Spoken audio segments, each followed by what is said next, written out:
언어가 안 됐을 경우에 생기는 여러 가지 일들이 있어요. 오늘은 제가 그 에피소드를 제가 얘기를 한번 해볼게요.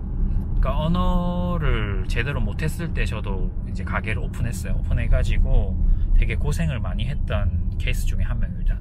근데 언어를 처음에 한 1년 정도를 그래도 열심히 배우고 했어요. 그러니까 나이가 어리니까 대학교에서 본과 수업도 듣고 이래서 이제 언어를 나름대로 배웠다고 생각을 해서 이제 오픈을 했는데, 그런 게 배운 게 아닌 거예요. 이게 학교에서 배운 언어가 실전에서 언어랑은 엄청난 차이가 나는 거예요. 그게 얘기를 하자면은 이제 보통 가게를 열면 그때 당시에도 제가 보면은 조선족 분들이나 이런 분들, 한국어를 할 줄 아는 이제 브로커들을 통해 가지고 이제 그분하고 통역을 좀 의존해 가지고 하는, 가게를 하는 그 분들이 되게 많았었어요. 근데 그런 분들을 이제 많이 보다 보니까 첫 번째 제가 가게를 할 때 생각나는 게, 일단 통역은 절대 쓰면 안 되겠구나, 일단 조선족 분들은 절대로 쓰면 안 되겠구나, 이런 생각을 했어요. 그런 생각을 하면서 이제 처음에 시작을 할 때 저희가 골프를 치러 나갔는데 골프 캐디가 있더라고요. 그래서 캐디가 다 붙임성도 좋고 이렇게 해서 얘기를 하다 보니까 뭐 괜찮은 것 같아요. 그래서 이제 골프 캐디한테 여기서 일을 하면 얼마를 받냐 이렇게 얘기를 하니까 뭐 얼마를 받는다 그러더라고요. 그럼 그 월급 한 뭐 조금 더 줄게, 지금 며칠에 가게나 하나 오픈을 하려고 그러는데 와서 네가 좀 직원으로 일을 해라, 이런 식으로 이제 얘기를 많이 했어요. 근데 그런 식으로 얘기를 해가지고 그 사람은 뭐 오케이 해가지고 왔죠. 나이가 저보다는 조금 많은 사람이었는데 자기 친구들하고 몇 명이 와서 같이 도와준다고, 뭐 같이 일을 하겠다고 막, 그래서 그때 당시에는 이제 수평적인 관계로 가자, 정말 좋은 관계로 가자, 이런 생각으로 이제 채용을 했던 것 같아요. 근데 그 사람을 믿고 이제 하다 보니까 제가 중국어를 어느 정도 할 수 있는데도 불구하고 이제 중국 문화나 이런 실정을 잘 모르니까 조금은 의지를 많이 하게 되더라고요, 그 사람들한테. 그리고 실제로 뭐 그때 당시에 중국 물가가 10몇 년 전이니까 엄청 쌌어요, 한국에 비해서는. 그러다 보니까 물가의 차이가 있으니까 이제 오히려 더 감각이 너무 없어지는 거죠. 예를 들면 이제 배추를 사는데 배추 1kg에 그때 당시에 시세로 보면은 한국돈, 배추 1kg에 한국돈 한 100원도 안 됐어요. 근데 그거를 저한테 1,000원으로 사왔다고 보고를 하는 거죠. 근데 한국의 배추가 한 포기당 막 팔고 막 그러니까 뭐 1,000원이라고 하니까 뭐 그냥 뭐 그러려니 한 거예요. 뭐 사과를 사와도, 사과를 10배를 적어도 제가 물가를 잘 모르니까, 그리고 말이 뭐 그렇게 이렇게 유창한 편은 아니니까 그게 안 되는 거예요, 그때 당시에는. 그래요. 이제 제일 큰 게 뭐냐면 인테리어나 이런 데서 인테리어 업자나 이런 거 한국 사람들 빨리빨리 해야 되니까 막 사람들 막 찾아서 빨리 해라 막 이렇게 된 거예요. 그래가지고 막 급하게 막 했는데, 그런 인테리어 할 때도 그런 공간들이 엄청 많았던 거죠. 아예 어떤 인테리어 업자들의 그 시세가 어떻게 되는 건지를 하나도 모르니까. 그래서 인테리어 업자한테 맡겨가지고 가게를 2개, 3개째를 열었어요. 근데 가게 장사는 아니나 다를까 아주 안 됐었죠. 적자가 막 나고 막 이랬었는데, 저는 이제 위치가 안 좋아서 그런 줄 알고 계속 옮겨가면서 한 개 더 내보자, 한 개 더 내보자, 약간 이런 식으로 계속 했었어요. 그러니까 작은 가게를 이제 될 때까지 한번 해보자, 약간 이런 식으로 이제 초반에 했던 거예요. 한 2개, 3개째 가게를 내고 있는데 거기서 일하는 그 목공이라고 그러죠. 그러니까 목공 아저씨가 중국분인데 저를 되게 불쌍하게 보더라고요. 저는 그분한테 되게 인간적으로 잘해줬거든요. 목공인데 수고한다 그러고 너무 힘들고, 그리고 그분이 손가락이 몇 개가 없었어요. 그러니까 목공 옛날에 일을 하시는 분들이 되게 험하게 일을 하시고 이러니까 안전에 대한 이런 그런 인식이 없으니까 이렇게 목을 이렇게 절단을 하면서 이런 게 있는데 손가락이 막 사고가 났었나 봐요. 그래서 손가락이 막 2-3개 없고 막 이런데 일을 되게 열심히 하고 이렇게 보이니까 뭔가 좀 좀 안쓰럽기도 하고 그런데 그분이 저를 더 불쌍하고 안쓰럽다는 눈빛으로 이렇게 보고 얘기도 이제 그렇게 하고 막 그렇게 되더라고요. 그래서 뭐가 내가 불쌍한 거냐, 나는 그래도 뭐 여기서 가게를 하고 있는 사람이고 이렇게 어떻게 보면은 고용을 하고 있는 입장이고 돈을 들고 온 입장이고 이런데, 그러니까 그게 얘기를 막 하다 보니까 이제 제가 뭘 모른다, 사기를 당하고 있다, 막 이런 얘기를 어렴풋하게 하더라고요. 어렵겠구나. 거의 한두 시간을 얘기를 한 것 같아요. 앉아가지고. 자꾸 하는 말이 그러니까 현지 사람을 그렇게 믿으면 안 된다.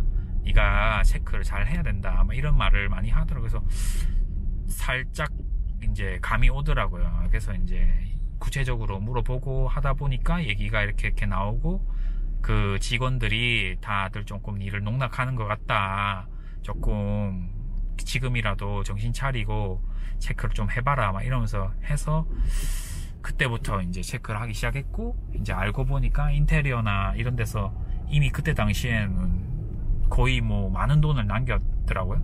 많은 돈을 남겼고, 뭐 지속적으로 매입이나 이런 과정에서도 이제 작지 않은 돈을 남겼더라고요. 그래서 어느 날 그 직원을 데리고 밤에 이제 한잔하자 이렇게 해가지고 얘기를 하면서 좀 얘기를 했죠. 추궁을 했죠. 야, 너 뭐 그런 얘기가 있던데, 그리고 이런 걸 내가 발견을 했다. 예전에 네가 어떤 부분에서 뭐 조금 그런 부분을 발견했는데 어떻게 생각을 하냐, 이후에부터는 이렇게 계속 할 거냐, 막 약간 이런 식으로 추궁을 했는데, 일단은 아니라고 이제 발뺌을 끝까지 하더라고요. 아니라고 발뺌을 끝까지 해가지고, 그냥 일단 얘는 안 되겠다, 그냥 뭐 정리를 해야겠다 이렇게 생각을 했는데, 그래갖고 그때 밤에 이제 저녁에 이제 들어가서 잠을 자고 아침에 나와가지고 이제 나가서 보려고 하니까 차가 없는 거예요. 차가, 저희가 회사에 이제 쓰는 차가 있었는데 그 차가 없는 거예요. 그래서 차가 도난이 된 거예요. 그래가지고 그 차를 경찰 신고해가지고 어떻게 됐냐, CCTV를 보고 막 이랬더니 새벽 5시에 그 차를 가가지고 그걸 가지고 도주를 한 거예요. 그 차를 가지고 다 정리를 해가지고 자기 짐하고 이런 거를. 그래가지고 그때는 진짜 어이가 없었어요. 어이가. 차를 가지고 도주를 하고 그거를 준비를 했던 거죠. 그 키가 제한테 이제 다 있었는데 키를 복사를 한 거야. 차 키를. 그만큼 그때 당시에는 이제 그런 개념이 없던 거예요. 그래서 차 키 복사했는 데다가 뭐 하여튼 뭐 여러 가지 그런 게 있더라고요. 그래서 경찰 신고하고 막 했는데, 그때 당시에 경찰은 이렇게 시스템이 이제 완벽하게 갖춰지지 않은 상태라 가지고 어떻게 할 수가 없더라고요. 그래서 이제 법원까지 가서 신고도 했는데, 그 직원이 사는 데가 너무 농촌, 비행기 타고 한 3시간 가야 되고 거기서도 또 농촌이고 막 이러니까 아예 찾을 수가 없는 거예요. 찾을 수도 없고 시스템도 연결도 안 돼 있고 이러니까, 그 상황에서 이제 법원이나 뭐 이런 걸 뭐 했는데 뭐 아예 수령을 안 하는데, 근데 알고 보니까 그 신분증도 가짜인 거예요. 저희한테 이제 보여줬던 신분증도 그때 당시에 또 주민등록증을 한 사람이 2개, 3개씩 갖고 있는 사람들이 많이 있었다고 하더라고요. 그래서 이제 그렇게 해가지고 그냥 그때는 큰 일이 한번 있었습니다. 그 처음에. 그래서 그런 거를 볼 때는 일단 뭐 언어도 언어인데 일단 경험적으로 일단은 그 확실하게 조금 체크를 해 나가면서 조금씩 일단 해 나가야 되고요. 그게 아니더라도 이런 상황이, 저도 이제 조선족 분들을 안 좋게 얘기하려는 건 아닌데 그런 얘기들도 많아서 이제 어떻게 보면 제가 겁이 나서 예방을 한 거죠. 겁이 나서 예방을 하다가 다른 사람한테 또 뒤통수를 맞았잖아요. 한족들한테. 근데 똑같은 것 같아요. 이게 자기가 준비가 안 되는 상황에서 뭐를 투자를 하고 하면은 이런 똥파리들이 꼬일 수밖에 없잖아요. 근데 이런 거를 미연에 방지하는 거는 자기 자신의 그런 감각을 기르는 것밖에 없다. 언어적인 감각이라든지 뭐 장사적인 거라든지 여러 가지 거를 자기가 자신이 그걸 해야지, 그거를 이제 조선족 탓을 하거나 중국 사람을 탓을 하거나 그런 거는 솔직히 의미가 없잖아요.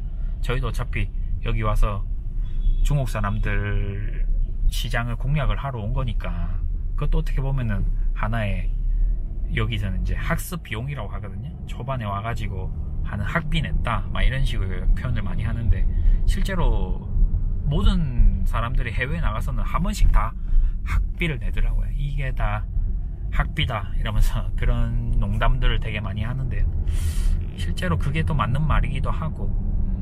그래서 그런 씁쓸한 에피소드를 이제 얘기를 하면서, 결론은 그런 중국 진출을 하려고 할 때 시장 조사는 철저하게 해야 되고, 그 다음에 직원들은 관리를 더욱더 철저하게, 그러니까 초반에는 모든 거를 자기가 처음부터 끝까지 다 하신다고 생각을 해야 돼요.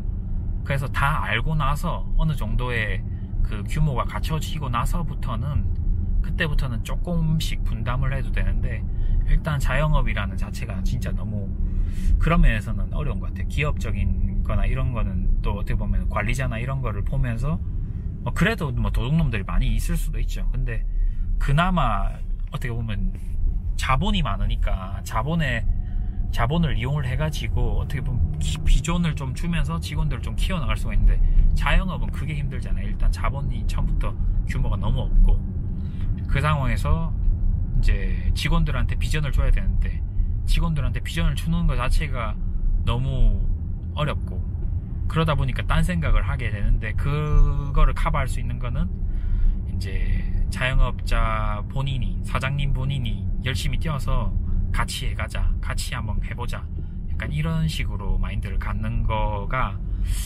최선의 방법이고, 제가 봤을 때도 그게 안 돌아가는 제일 큰 방법인 것 같아요. 그렇게 한번 사기당하고 돌아가 보면 진짜 회복하기가 정말 힘들거든요. 그러니까 저는 그때부터 진짜 한국말로 치면은 10원 한 장 안 지려고 노력을 했던 것 같아요. 아침에 가가지고 콩나물 사면서 막 돈 깎고 막 이런 식으로. 그러니까 그런 게 되게 도끼를 좀 뿜게 됐더라고요, 저의 입장에서는. 그런 면에서는 약간의 학비가 잘 먹혀지지 않았냐 이런 생각도 들기도 하고요. 그래서 오늘은 여기까지 한번 얘기를 한번 해보겠습니다. 감사합니다. 도움이 되셨으면 좋겠습니다.